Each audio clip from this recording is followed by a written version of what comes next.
Bom dia, pessoal. Mais uma vez aqui de Cianorte. Meu nome é Roberto. Nós vamos falar acerca de algumas questões de dúvida ou de muitas vezes até de questionamentos que as pessoas costumam fazer acerca da veracidade ou da confiabilidade, credibilidade que existe de fato nos evangelhos.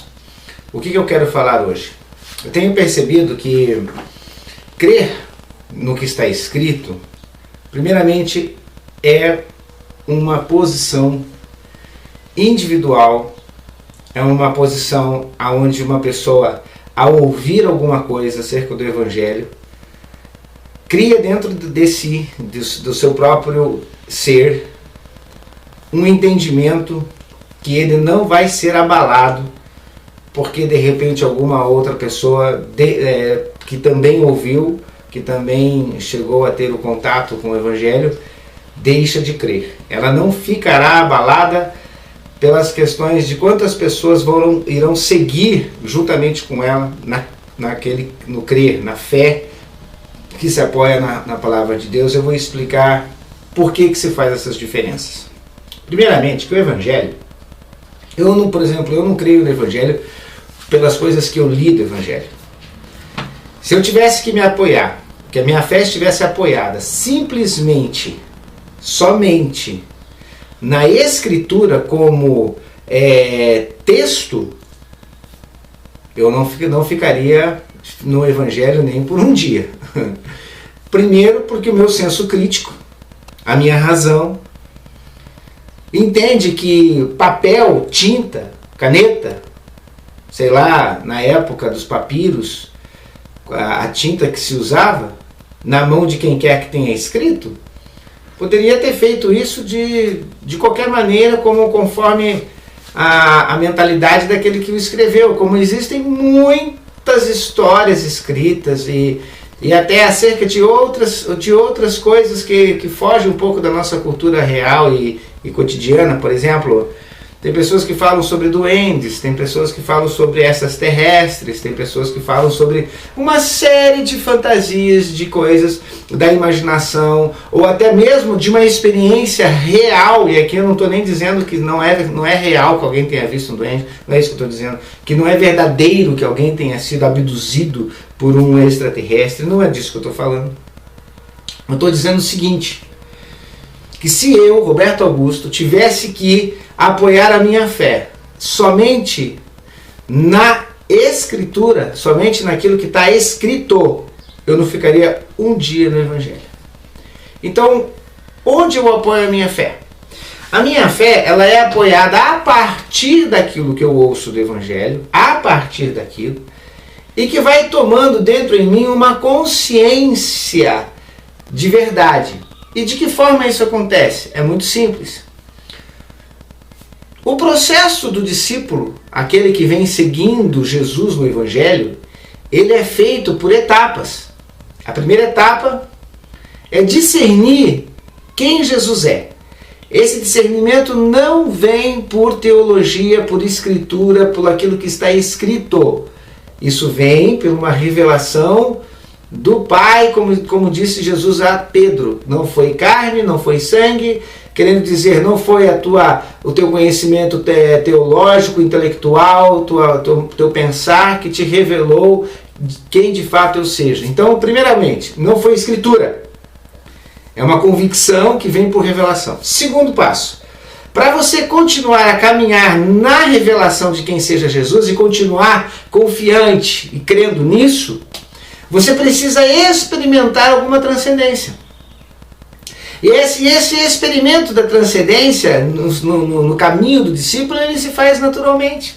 Veja você capítulo 16, aonde Jesus primeiramente se apresenta aos discípulos e diz ali, Pedro revelando quem ele é. Depois no capítulo 17, o que vem a transcendência, ou seja, Jesus se transfigura diante deles. Essa experiência com o sobrenatural, essa experiência com aquilo que na dimensão que não é do nosso real, do nosso cotidiano, essa experiência com a transcendência, é o que de fato vai acimentar solidificar aquilo que já lá atrás já começou a ser verdade para você. Mas é o que vai cimentar e sedimentar. Vamos dizer assim, num processo onde você vai construir um edifício com areia, pedra e cimento. Os três produtos em si misturados não constroem nada. Mas vindo a água, vindo a questão da água, a água vai dar então a esses três elementos uma massa que vai poder então acimentar a tua construção. Então vamos lá. Eu tenho as palavras de Jesus, eu tenho a revelação de Jesus, eu tenho a teologia, eu tenho tudo isso, mas tudo isso sem a transcendência, tudo isso sem o que eu chamo, sem o derramar do Espírito Santo, aquilo que é transcendente, sem essa água, sem essa palavra que vem, que é o Verbo encarnado, o Espírito de Deus em nós, fazendo com que esses itens se tornem um cimento de verdade em você, negativo. Você não vai caminhar no Evangelho. Desculpe, mas você não vai caminhar no Evangelho. Logo, logo, alguma coisa vai derrubar. Vai ser alguma coisa que alguém disse porque leu numa tradução mais antiga, num original mais antigo, que aquela palavra que estava escrita ali de fato não existe, foi escrito de outra forma. Ou alguém vai dizer, esse versículo nem nos originais mais antigos existem. Ou alguém vai falar assim, não, o Evangelho é puramente uma ganância de algumas pessoas, é uma historinha para que alguém possa ganhar dinheiro. Então veja bem, se você é o tipo de pessoa que está vivendo uma vida cristã, mas que quando você ouve alguma coisa vinda de outra pessoa que não está no caminho do Evangelho, e isso abala você, e isso faz com que a tua estrutura, a tua areia, teu cimento, o teu cal, a tua pedra se separem uma da outra, você não caminha no Evangelho. Então você está caminhando dentro de uma religião.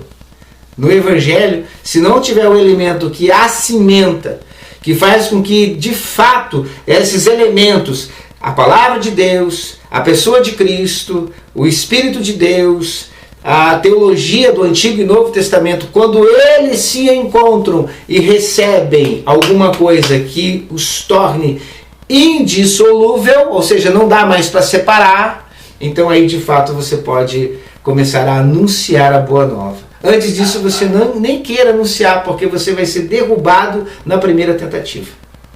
Os argumentos que vão contrariar você serão muito maiores do que o simples argumento que você não tem como provar, que é justamente o argumento da transcendência. Então verifique, os discípulos tiveram experiências com a transcendência. Uns no Monte da Transfiguração, outros ali enfrentando uma questão de uma possessão demoníaca, percebendo então e discernindo espíritos. Então você começa a perceber que entre céus e terra existe muito mais coisas que a nossa cultura, ou que a nossa filosofia ou que o nosso entendimento racional desconhece. Agora, para aquele que ouviu do Evangelho e teve ou uma experiência com a transcendência ou uma experiência com o sobrenatural no envolvimento de espíritos, este já começa a ver o Evangelho com um fundamento muito mais solidificado do que aquele que nunca teve nada com a transcendência. Então eu quero dizer para algumas pessoas assim, vamos colocar um exemplo muito prático. Jesus primeiramente diz aos seus discípulos, vocês sabem quem eu sou? Não contem para ninguém. Vocês tiveram experiência com a transcendência? Sim, não contem para ninguém. Aí Jesus começa a colocar isso e eu pergunto, por que será que Jesus começa a colocar isso? Pelo seguinte fato, de que essa transcendência precisa primeiro receber no nosso coração a palavra da verdade. E até naquele momento, a verdade ainda não havia sido de toda aberta a eles. Jesus não havia sido crucificado, o sangue dele não havia sido derramado, nem a ressurreição dele havia sido feita. Então ainda faltavam alguns elementos aí para acimentar a questão da transcendência que eles viram. Por enquanto era só um sobrenatural, mas eles não estavam entendendo qual é o significado daquela transfiguração. Mesma coisa hoje. Vamos dizer que você, vou falar um exemplo paralelo, por extraterrestres. E aí os extraterrestres te levassem para uma viagem fora da nossa dimensão, onde eles mostrassem a você um mundo fora do nosso mundo, e aí dissessem para você, olha, isso aqui quando você vier, ficará aqui eternamente, você não morrerá. E você voltasse, eles te deixassem aqui de novo e dissessem para você, não conte para ninguém, porque se você contar, vão te chamar de louco. Mas apenas diga a eles que existe um lugar eterno. E aí você, né, coitado? Você foi abduzido. Quem vai acreditar numa conversa dessa? Você está entendendo a dificuldade de você crer no Evangelho hoje? É a mesma coisa. Crer no Evangelho e dizer que há uma ressurreição e que há uma vida eterna é a mesma coisa que um cara que foi abduzido por elementos, por seres extraterrestres, teria de confirmar ou de divulgar essa notícia. É a mesma dificuldade. Assim é as dificuldades.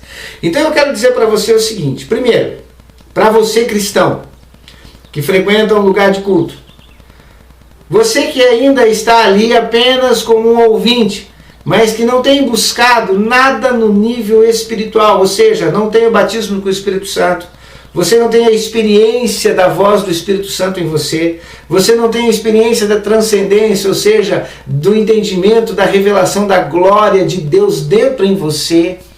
Isso, Roberto, o que significa a revelação da glória de Deus dentro em mim? Significa o seguinte, você não tem medo de morrer. Se você tem medo da morte, você ainda não tem o Evangelho acimentado dentro do teu coração. Se falar em morte para você, se falar que você está agora numa enfermidade, doença que não tem cura, e você se desespera, desculpe, você só tem religião. Até agora você não entendeu. Por quê? Porque aquele que tem a esperança da glória faz a verificação da morte não como um desespero, mas de como uma alegria que está chegando, porque sabe para onde vai. E sabe o que lhe espera. E esta certeza lhe traz a esperança e a alegria da glória, a mesma que Jesus mostrou no Monte da Transfiguração. Ou seja, uma transformação de corpo. De um corpo eterno, glorificado, todo luz, todo resplandecente, que levita, ou seja, não está atrelado nem sequer à gravidade do elemento gravitacional que aqui que nos prende a este planeta. Ou seja, se desprende. Porque o seu corpo levitou, significa o quê? Que ele se desprendeu de toda a fisicalidade que o poderia aprisionar aqui. Quando você de fato crê nisso, e isso de fato lhe vem como um acimentar da fé, então aí você pode começar a pregar o Evangelho. Porque nada vai tirar isso de você. E ainda para as pessoas que tiveram uma experiência igual aos discípulos, com relação à transcendência, seja pelo fato de terem experimentado um arrebatamento de espírito, ou então já terem tido contato com as manifestações espirituais nas regiões celestes, que sejam demônios, espíritos imundos, espíritos malignos, sem de fato você ter tido essa experiência em você, não pregue o Evangelho. Espere que isso venha acontecer. Porque pregar o Evangelho sem essa confiança e convicção é motivo para você ser confrontado e ser derrubado na sua fé. E logo, logo você será. Então é isso, pessoal. Esse vídeo bem rapidinho, passei aqui só para dizer isso para vocês. Porque é dessa forma que as pessoas estão hoje abandonando o Evangelho. Por quê? Porque elas não têm uma experiência com o Espírito Santo de Deus. Não é o Espírito Santo de Deus que as consola, não é o Espírito Santo de Deus que as conforta, não é o Espírito Santo de Deus que faz revelações da verdade, não é o Espírito Santo de Deus que vem como aquele que te alegra diante da morte. E se você tem o medo da morte, o Espírito Santo de Deus não habita você. E não vem com a desculpa de dizer assim, eu não tenho medo da morte, eu só tenho medo de deixar meus filhos, meu esposo, minha esposa, enfim. Conversa de quem tem medo da morte. Beleza, pessoal? Fiquem bem, fiquem com Deus e até o próximo vídeo, se Deus quiser.